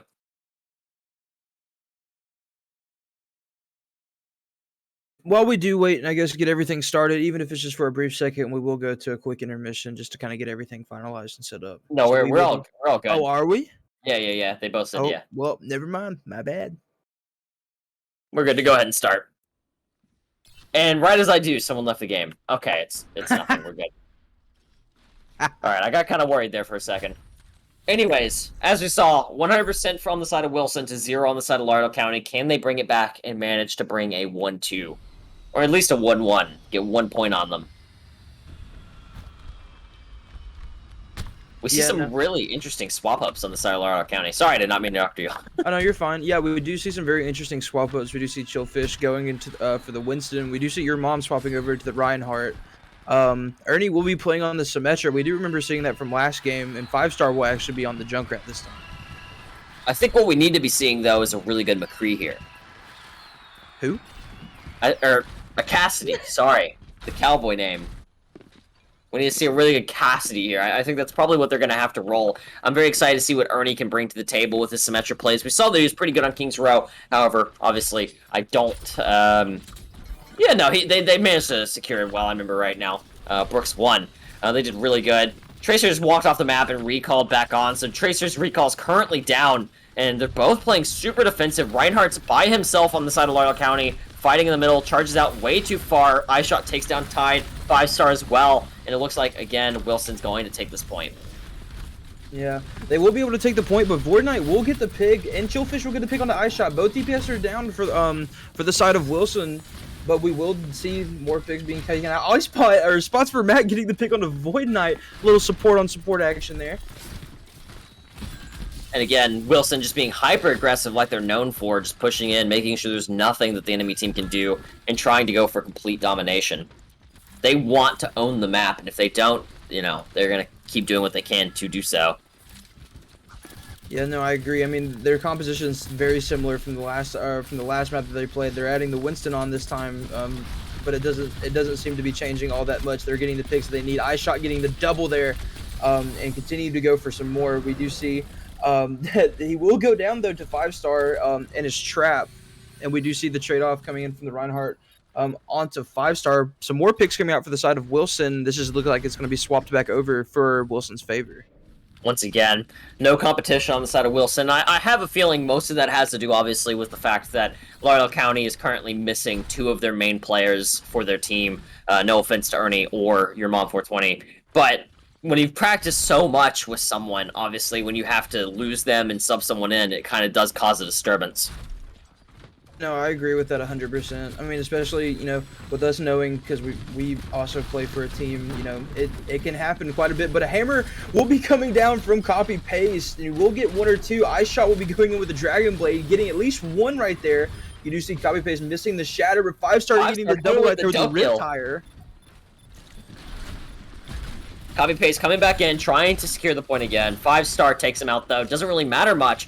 Dexter does get trapped. However, they fail to do much with it. It looks like Dexter and Ziplo are both just going to try and contest the point until their team can get back. However, it doesn't matter. 5-star takes out Ziplo, and Ernie takes out Dexter. And as we see, they managed to cap the point against Wilson. They knew when to back out, and Lauderdale got the picks needed. A good bomb on the side of Chillfish, however, fails to secure anything. Goes down Great himself. Immortality. Yeah, great immortality there from Wolfbox. Absolutely. I feel like we don't give the support enough credit for all they do. Yeah. Oh, Shatter Oh. getting blocked. Massive shatter. I think. no, it No. didn't. Your mom takes out Dexter. Gets They do get the res off on Lauderdale County. However, he does go back down. Ernie securing 2 picks on iShot and spots for Matt. 2 of their main players again down right now, and it looks like there's not much they can do here. Another great immortality saves Reinhardt. However, he does end up going down eventually by Ernie, and it looks like that Ernie is going to pop his barrier here when it was kind of needless.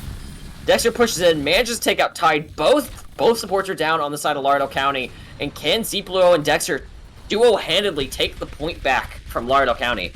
I mean, it's very potential. It's a 3v3 right now on the point. You know, we do see that LC is getting a little bit more pressure, but never mind. iShot coming in with the Bastion, getting a double play there, almost a triple play right there, getting 3 on there, and she's gonna swap this back over instantly for Wilson. iShot takes out Ernie. Void tries to push him with his ult, but fails to use it just in time. And it looks like Wilson Dreamland Warriors will take the first point Elios in the 3rd match of the day. Yeah, that was a really good showing coming out from the side of Wilson. We did see LC though actually giving them a little bit of run for their money. They're able to cap the point, but we do see iShot coming in with the play of the game, making the swap that he needed from the Genji over to the Bastion, and getting 3 picks right here uncontested. Absolutely massive plays again from both sides, and even despite the disruptions of having 2 subs, we do see Lauderdale County put a threat on Wilson. I mean, they managed to get what, like 60% back before getting taken out. Yeah, I mean they got it, I believe, at least to about 50-40%, somewhere around there. They held it for quite a bit, but in the end, Wilson Dreamland Warriors were able to pull it out in the end. Most certainly. And right now, we're going to be going to Kings Row. However, we're waiting to see if they want to do the winter. I really want to see one on the winter, but it looks like I don't think anyone's going to want to. Yeah, I don't like the winter stage. Winter stage is the best stage. Can't tell me otherwise. No, Halloween Hollywood's my favorite. Agreed. Halloween Hollywood is a great map. I loved getting to play that during the first semester. But while we're getting all that set up and getting ready to go for the second map, we will be going off to a brief intermission. So we will be back momentarily. Actually, this time, for sure.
Welcome back, everyone, to match 3. Well, technically, Game 3, Match 2 between Wilson Dreamland Warriors and Lauderdale County Crusaders. Again, I don't think I have to introduce them. You guys already know who they are, thanks to last season. However, there is someone I do have to introduce. I introduced him a little bit earlier. It is Rob, my new co-host. Hey, how's it going, guys? He is a part of the Overwatch team alongside me, or at least was last semester. We don't know this semester. I hope so, but we're going to be taking over for Jaden because he had to go do something.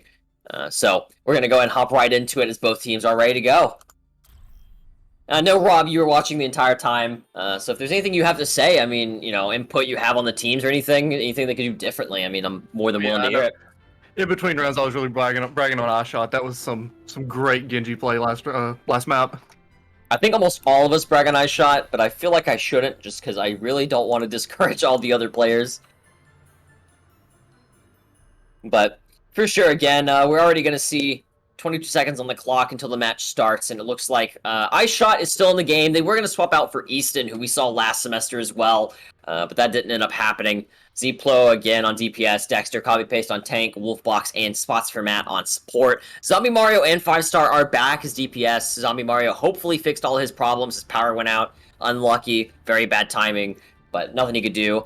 So he is back once again. We're going to see the Pharah once again from Zombie. Actually, no, it's reversed. Last time it was 5-star. This time it's Zombie. This time we see 5-star on the Reaper, Chillfish, and Your Mom on Dive Tanks. We're going to see the Winston and the Diva, as well as TTD, as well as Tide and Void Knight playing the Mercy and the Zenyatta. Again, also on Wilson, we're going to see iShot on the Genji. Who knew? Would never have guessed. It's not like we've never seen him play Genji before. Pluo, obviously, on Pharah, Dexter, and copy-paste on Reinhardt and Diva, Wolfboy and Spots on Bap and Mercy. And obviously, I need to stop saying obviously. Find a different word, Ryan. Very apparently, that's better. Apparently, they're really good at picking combos. Everything they've ran has worked really well so far, no matter what it is, no matter how wacky it was. We're going to see them on defense, first and foremost, with Lauderdale facing against them. Like we're going with a full dive this time from Chillfish and his group. For sure. Lauderdale County is on the right. Obviously, Wilson's on the left. So obviously, again, someone have a counter, please, chat. Count it every time I say it. Pluo immediately taking out Tide, and iShot taking out Void. Both supports down on the side of Lauderdale County. Can't believe how passive we're seeing Lauderdale County. They go full dive, and just seems like they're too scared to go in right here. I mean, I would be too. Do you see who they're facing? Oh yeah. We're just bragging on iShot. I'd be scared to face that too. Especially when they're the menace of the community. But I have hope. I would definitely be scared about letting him get in my back line. For sure. I'd be on the lookout. Would you see Tide rezzing your mom, going into her mech again? They're trying to push, however, Chillfish keeps just jumping in and dropping his bubble, which is not very good ability placement. If he waited a little bit, dived in, and then used it, he needs to be diving Genji as much as possible. But it looks like he's not going to be doing that. He is back by himself, having almost the entire enemy team charging him. Zombie Mario does take out Spots for Matt, which is really big for Lauderdale. And they also take out Wolf. However, Plo, again, coming back with the 2K, taking out Void and 5-star. And it looks like it's going to be a battle of attrition here as everyone uses their alts. Res on Chillfish coming up. Let's see if they can capitalize on that. It is going to be a 3v3. There's a chance. Lauderdale County's coming back quick. They do take out iShot. This is their chance to push in. Will they take it? Your mom pushes straight in. Fails to do much. Bap does use him more, but kind of uselessly. Chillfish takes out Spot after he gets the res on iShot. So they are up, obviously. Equal again. Pluo taking out Void. Matt getting taken out. And they do have the Torb turret now in the backline from 5-star, doing so much damage. Chillfish taking out Dexter and copy-paste. Turret taking out Bap as well. They managed to get behind that Bap window, and that could be huge for them. Absolutely huge. iShot trying to stall as much as he can. Does manage to take out Zombie Mario and stall until Pluo gets back. Taking out Your Mom as well. Mercy looks for the res, manages to hit it off, but gets taken out. iShot and Pluo double-handedly, almost taking back the point. iShot again, taking out 5-star, Chillfish taking out Spots for Matt and Pluo. They're both just trying to battle it out. Copy-paste popping ult, both Divas popping ult.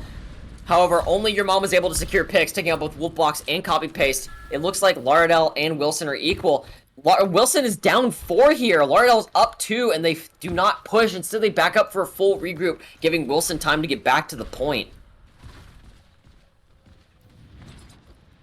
We do see again that they are learning from their mistakes, learning to push in, capitalize on their kills. A good old Transcendence comes out from Void Knight. Again, a very good support player. iShot in the back line, getting shot down by the Torb turret. However, it doesn't matter. He takes it out. Pluo getting the kill onto Void Knight. iShot taking out the double kill once again. And all we see is the DPS duo of a lifetime, apparently, right now, decimating the battlefield. Ult after ult getting popped. I think this is the most we've seen Wilson get taken out here in terms of how much is capitalized on the point. 1 tick and 64, or about 66%. They do actually win the point. Wilson backs up. They now have the Sombra. It's gonna stall. However, he does go down to your mom with the good old ult from 5-star, preventing a push onto point. iShot still, however, tries to contest as much as he can, but there's not much he can do with Torbjorn's ult on the point. With 2 minutes on the clock, Lauderdale finally manages to cap the first point. Looks like Baptiste is in their backline. Will they be able to take him out? They do secure the pick onto him. It looks like Wolfbox is going to be scattered a little bit from his team, so Wilson is going to have to sit back. Anything you noticed so far that Lauderdale could do better to capitalize on their momentum? I don't know what it is about Wilson. It's just like they're immovable. I mean, we saw earlier the Transcendence combined with the Mercy ult. She went ahead and damage boosted everybody, and they still could not get past Wilson. I think it eventually just came down to Lauderdale having faster spawn times closer to the objective. For sure, and we're going to see that make a really big difference here once they get to this second point, if they get to the second point. Zplo in the back line trying his hardest to secure a pick, but so far not doing anything. As Void Knight secures a double pick onto iShot and spots for map 4 going down. Chillfish making that up, however, going after Wolfbox, and Tide comes in with the res onto Void Knight, and they're back up. Lauderdale County proving their skill here, pushing into Wilson as hard as they can. Can they get the second point? We do see them forcing Wilson back. However, iShot does swap off the Genji, which makes it believe that he got a little bit more serious. iShot seems to be, or Genji seems to be his go-to character whenever he just wants to play for fun. And as we've seen, he does swap to other ones whenever he wants to try a little bit harder. I could have that backwards, though. Really good immortality field coming out there from iShot, or from, coming out from Wolfbox to perfect iShot so he doesn't go down very easily. Torbjorn is on the point. They need to stay on point to cap it. iShot with the 5K coming out on their team, taking out almost the entirety of Lauderdale there. Manages to somehow bring the point back. It's the second time now that we've seen a really good Bastion play on the exact same point, on the exact same map. Obviously, this was last semester when that happened, but the exact same thing happened, I believe, for Wilson. They were playing a Bastion Torbjorn comp, and they managed to secure a 5K by themselves and single-handedly bring back the point. Pluo, again, is on the back line, trying to take out whoever he can. Does secure the pick onto Void Knight, however, Tide comes in with the res. We are going to see Pluo looking around for another pick as both supports are left in the dust. Zymero does try and take the flank, staying behind to try and protect the supports, but it doesn't matter. Copy Paste takes out your mom. iShot Tide. iShot also takes out Zombie Mario with the flank. However, I don't think it's going to matter with Transcendence much as they drop all the ults they can onto Lauderdale. This is going to be huge. Absolutely. But they do manage to cap second point due to iShot being so far back. We see a well-fought battle here on the side of Lauderdale County. They're doing everything they can to take this point.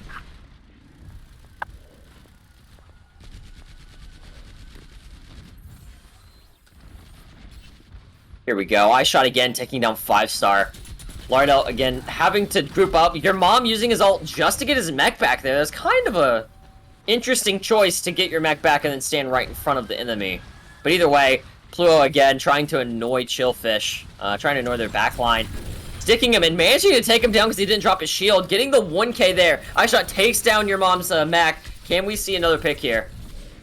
We do. We see him take down Zombie Mario. Dexter takes down your mom. Pluo takes down 5-star and Void Knight. And it looks like another team wipe on the side of Lauderdale County, thanks to the immaculate teamwork by Wilson.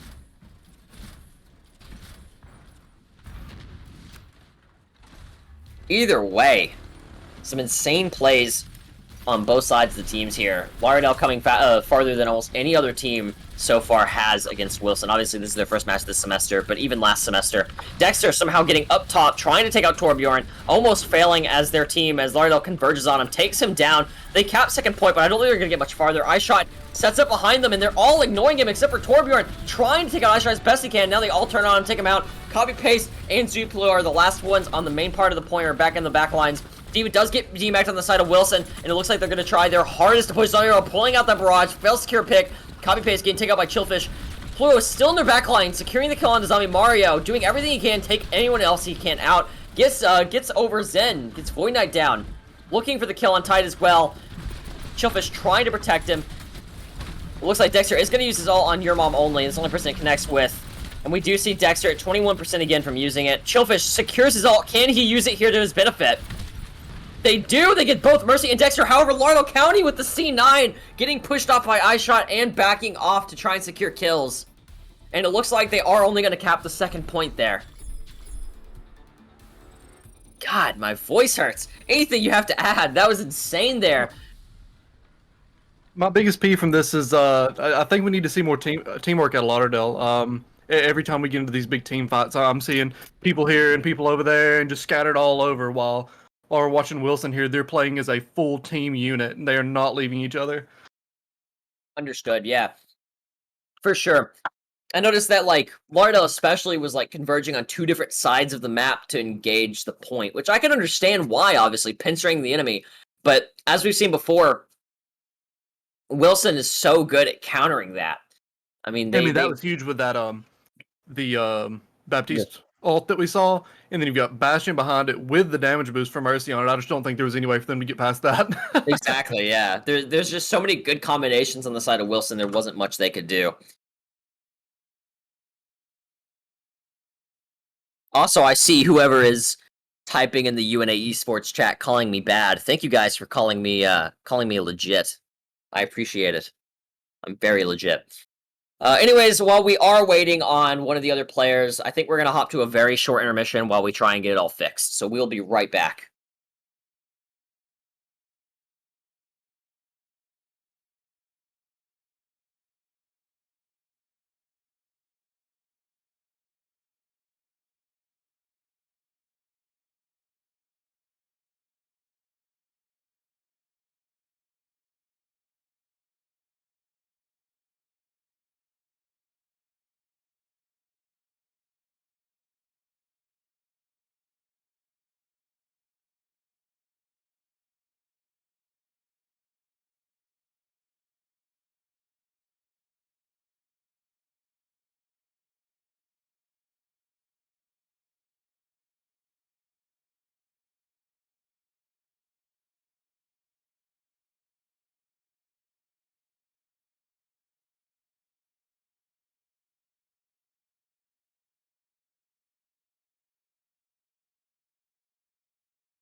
Alrighty, and we're back, guys. Like I said, it'd be a very short intermission. Looks like we did get our player back, so we're going to be unpausing now to continue the match.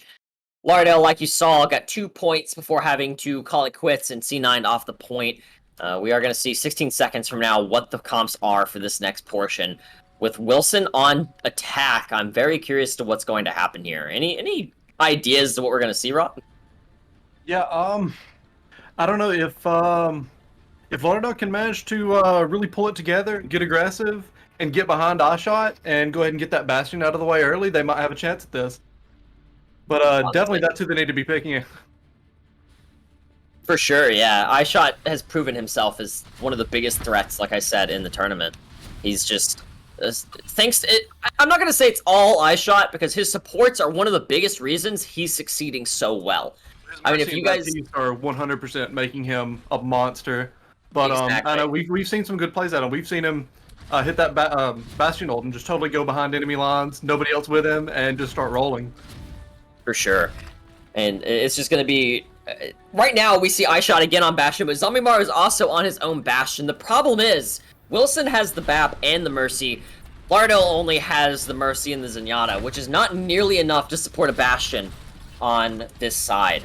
So, Bastion gets TP'd in the back. iShot taking out Turret, taking out Void Knight, taking out 5-star. Again, big brain plays by Pluo and iShot. Taking out so much damage. Your mom gets demacked. However, Chillfish does get the kill on Pluo. Tide reses Zombie Mario, so they do have their Bastion back up as they try to take out spots, but they just barely fail as Dexter comes in to secure the save. iShot does go down. However, it is a 5v5 scenario right now. Zombie takes out Copy and Dexter, looking to get more. However, as we see, Wilson is going to back up slightly. Wolf teleporting up top, trying to do some damage. And we do see iShot also swapping off of Bastion onto Genji, his more comfortable character. Targeting Zombie Mario immediately, as we saw. Chillfish almost going down there by the turrets alone. The Torque turret in the back is going to make a really big difference. We see Pluto going in with his ult, separating the battlefield as they're forced to engage from one side to the other.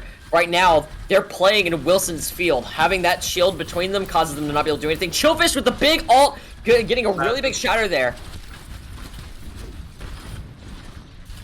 However, we do see Dexter come back out and counter it. Were you trying to say something? I didn't mean to interrupt you. Oh, no, you're fine. Making sure.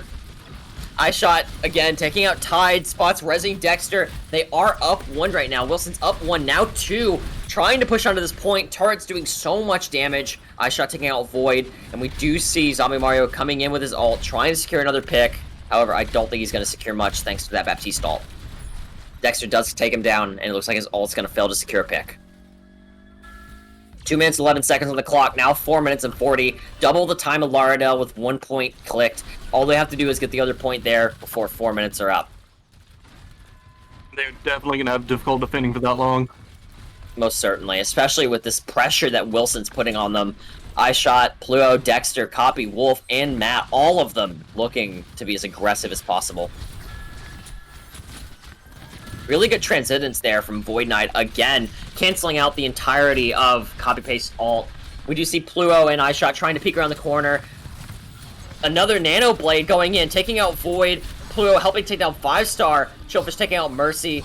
Pluo taking out Zombie. It looks like they're going to use 2 ults. Both Shimada brothers use their ults to cure almost half of the team. What were you saying? It's going to be a huge play from Pluto.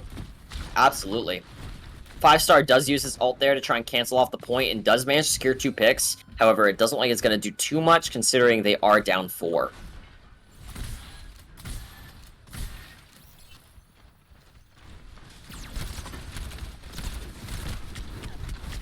Killfish getting blocked there by Dexter. Absolutely massive block. Saved him and 2 other people. Dexter is behind them, so there's a high chance he could go down here if Chillfish plays his cards right. However, Spots does get the rest off Wolf, and since Lauderdale doesn't have their shields, as he's in the backline, Pluo... Oh, wait. Well, since Wilson doesn't have their shield, Pluo is going to go down to that bomb. However, it doesn't like it's going to matter as Wilson does take down almost half of... or as Lauderdale does take down half of Lauderdale. Or as Lauderdale takes down half of Wilson. Gosh darn, getting my teams mixed up here. Again, we see Wilson teeter-tottering on the edge, trying to peek and do some damage, but obviously Chillfish doesn't want that to happen, using his shield frequently. Copy-paste comes out with a slam, securing your mom and doing a little bit of damage to him. However, nothing that that TTT Tide can't fix. Chillfish pushes in. Dexter has his ult. He's looking for the mess up. However, he can't focus on Dexter all that much with iShot in the back, decimating his team. Does come in, get the 2. Chillfish trying everything he can to hit him. However, there's not much else he can do. Another Night Shatter, however, doesn't really secure anything too much besides a kill. iShot gets somehow takes out 5-star with his own ult there, deflecting it. Looks like it's going to be a very even fight on the side of Wilson and Lauderdale. And this is where we see Lauderdale shine here. They have it on the line. They either win this and go to a draw, or they lose it, or hopefully for a draw, or they lose it and obviously lose the first match. And they're doing everything they can to make sure that's not the case. Chillfish taking out Dexter, but Dexter takes out your mom. It's going to be a 5v4 or 5v5 situation here, waiting for both of their players to get back. Yeah, this is going to be a great spot here for Lauderdale to defend. Ron excels in corners like this. For sure. The only thing I'm worried about is Dexter coming up top.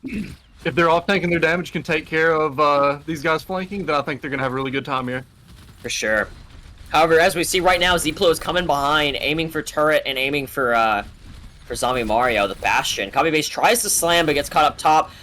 Your Chillfish Great canceling block on that Dexter's ult. ult there. Void does ult, however, he's not doing it around where Genji is, so it doesn't really help out Zombie at all. Doesn't matter though, he saves Chillfish. Chill secures 2, and 3 now, and it looks like it's going to be an even fight once more as they're both 3 for 3. I think this is just a testament to what you were talking about earlier. We see them fighting for their life here to show that they're willing and able to survive this long against Wilson.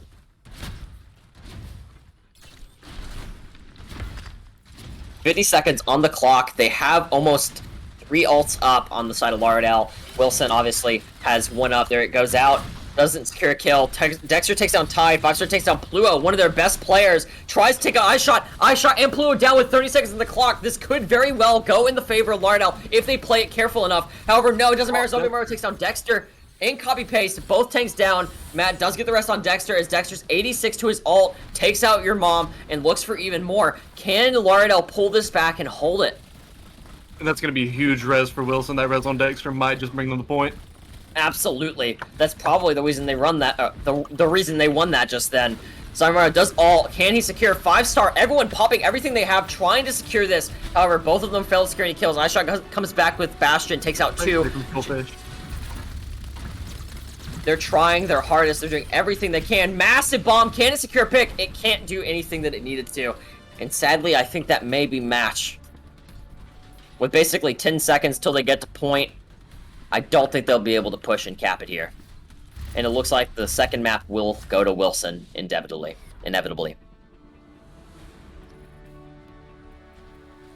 As we saw, a hard fight by Lauderdale County there as they struggled to survive, and they almost did it. Almost did it. They whittled down 4 minutes and 40 seconds down to 20. We see iShot here with the 5k taking down Void, Tide, 5-star Your Mom, and Chillfish, carrying the entire team. Absolutely massive plays by both teams. Anything you have to say here, Rob? Because I'm sure there's a lot you probably want to mention. I know I've been pretty critical about Lauderdale, but I think Chillfish played a great game right there. I loved his Ryan plays, and just more teamwork. That would have brought them the win. You know, Wilson is relentless. They're moving like 1 unit every time they go in. For sure.